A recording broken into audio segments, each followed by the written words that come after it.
सेवा सामाजिक संगठन तरफ आसीथिलु।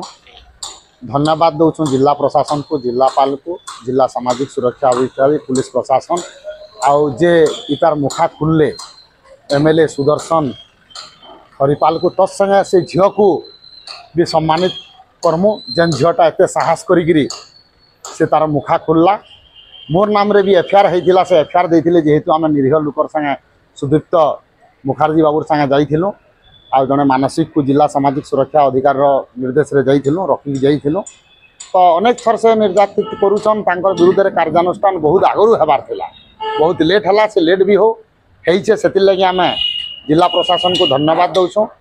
आम चाहूँ सेवा संस्था तरफ जे आमको से जेन मानसिक रोगी मान अच्छन से मान को आमर सेवा संस्था तांको साहाय्य करवा आउ तांको जे पर्यंत सरकारी अनुदान ना आसवा तांकर देखभाल करवार व्यवस्था भी करवार लगे आम जिलापाल को अनुरोध करिछु।